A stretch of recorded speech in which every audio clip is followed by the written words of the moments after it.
인사드리겠습니다. 안양시 마남구 출신 국회의원 강덕구입니다. 우리 김건희 여사 명품백 수수 사실이 드러난 뒤 대통령실은 명품백을 대통령 기록물로 검토하기 위해 보관 중이므로 위법하지 않다고 주장해 왔습니다. 국민권익위는 참여연대 청탁금지법 위반 신고에 대해서 지난달 10일 배우자 처벌 조항이 없고 그리고 직무 연관성과 대통령 기록물 여부를 검토한 결과 청탁금지법을 적용할 수 없다는 취지로 종결 처리했고 참여연대는 지난주 재신고서를 접수했습니다. 강덕구 의원실은 권익위의 2017년 대통령 선물에 대한 청탁금지법 적용 문서를 확인해 봤습니다. 그래서 관련 법령과 이 문서의 해석을 적용해 명품백의 실체적 성격과 위법성을 나름 치열하게 분석하였습니다. 우선 명품백의 대통령 기록물 여부 실체적 성격을 살펴보았습니다.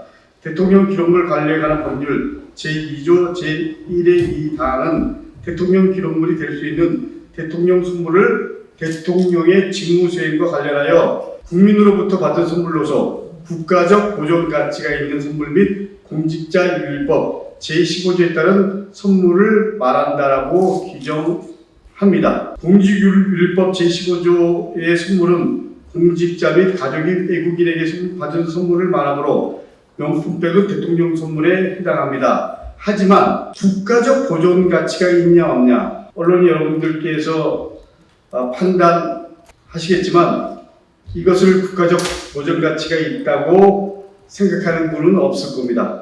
국가적 보존 가치가 없으므로 대통령 기록물이 될 수는 없습니다. 따라서 김건희 여사 명품백의 실체는 대통령 기록물이 될 수 없는 대통령 선물이라고 규정할 수 있습니다. 대통령 기록물 지정 여부 판단을 위해서 보관 중이므로 합법적이라는 대통령실의 주장은 터무니없는 꼼수입니다.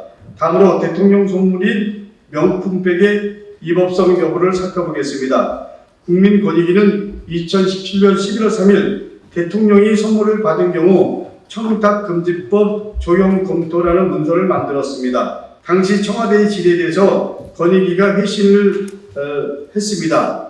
문서는 대통령이 선물을 받은 경우 합법과 불법으로 나뉨을 분명히 밝히고 있습니다. 따라서 대통령 선물인 명품백은 문서의 기준에 따라서 위법성 여부를 따져봐야 됩니다. 문서는 세 가지 경우로 나눠서 대통령 선물의 위법 여부에 대해서 답변하고 있습니다. 첫 번째 기준으로 전적으로 사적인 관계에 기인한 선물인 경우는 100만 원 범위 내의 선물만 허용 가능이라고 적시되어 있습니다. 두 번째 기준으로 직무와 관련한 선물인 경우 원칙적으로 금지되며 사교 의뢰의 목적인 경우에는 5만 원 이하에서 허용됨이라고 되어 있습니다. 세 번째 기준은 대통령 직위에서 연유한 선물인 경우에는 직무와 관련 있는 수수금지 금품 등으로 보기 어렵다. 다만 대통령 선물 기록부를 통해 투명하게 공개하고 공직자윤리법상 외국 정부로부터 받은 선물에 준하여 처리라고 적시해 있습니다. 이 기준들을 적용해 명품백의 위법성을 판단해 보면 300만 원이 넘는 것으로 알려진 명품백은 첫 번째 기준, 사적 관계에서 100만 원이 훨씬 초과합니다. 두 번째 기준, 사교 의뢰 목적인 경우 5만 원 이내에도 해당하지 않습니다. 일단 권익위 대통령 선물 위법성 판단 두 개 기준에서 청탁금지법 위반이 분명합니다. 세 번째 관련해서 대통령직 수행에 대한 국민으로부터 감사의 명목으로 받은 경우 인지가 핵심입니다. 명품백 제공자는 감사 명목이 아니라고 말하고 있습니다. 또 300만 원대 명품백을 단순히 대통령직 수행에 따른 감사 명목이라고 보는 국민이나 판사는 없다고 봐야 될 것입니다. 종합하면 김건희 여사 명품백은 2017년 권익위의 대통령 선물 위법성 기준을 적용할 때 불법 대통령 선물로 청탁금지법을 위반한 것이 분명합니다. 끝으로 청탁금지법상 배우자와 그리고 공직자, 다시 말하면 윤석열 대통령 처벌 문제입니다. 국민권익위는 참여연대의 1차 신고에 대해서 종결하면서 그 이유 중 하나로 청탁금지법상 배우자에 대한 처벌 조항이 없다고 했습니다. 청탁금지법 제9조는 배우자의 금품수수 사실을 알게 된 공직자, 다시 말하면 윤석열 대통령은 기관장에 서면 신고해야 하고 그리고 지체 없이 반환하도록 의무를 부과하고 있습니다. 이를 위반하면 제22조에 따라 3년 이하 징역이나 3천만 원 이하의 벌금에 처해지게 됩니다. 배우자에 대한 처벌 조항은 없습니다. 오히려 배우자인 공직자에 대한 처벌 조항은 분명히 존재합니다. 김건희 여사 명품백 수수 사건에 대해서 그 배우자가 바로 공직자인 윤석열 대통령입니다. 대통령은 형사상 소추 대상이 아니지만 이와 같은 청탁금지법 위반이 있다면 중대한 탄핵소추의 한 사유가 될 수 있습니다. 권익위의 참여연대 1차 신고에 대한 종결 처리는 2017년 회신문과 정면으로 배치됩니다. 청탁금지법에 대한 불법적 적용을 통해 김건희 여사에게 면죄부를 주고자 하는 것이 분명합니다. 참여연대 재신고는 반드시 신고돼야 하고 권익위원장은 즉각 사퇴해야 됩니다. 김건희 여사 명품백 특검은 반드시 실시되어야 합니다.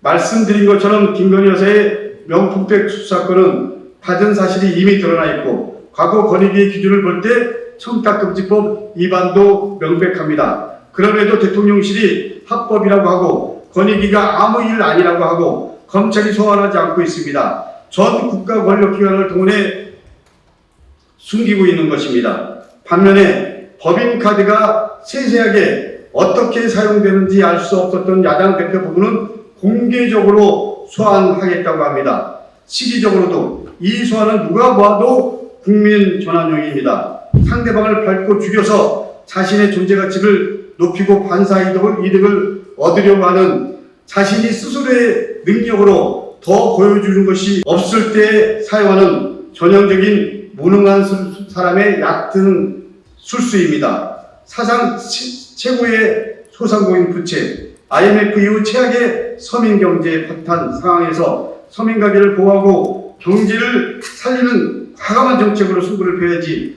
또다시 집어든 카드가 야당 대표 소환을 통해 국면 전환이라니 참 기가 찰 노릇입니다. 총선 패배 그리고 120만의 국민의 탄핵 소추 요구, 야당 내 최병 특검 수송 흐름 등 식물 대통령으로 가고 있는 윤석열 대통령의 현 상황을 적나라하게 보여주는 장면입니다.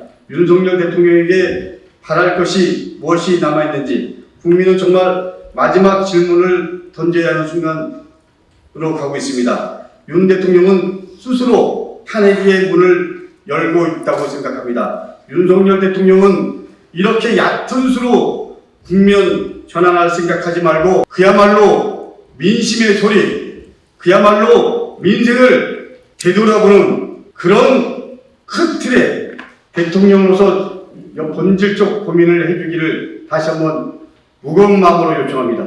이상입니다.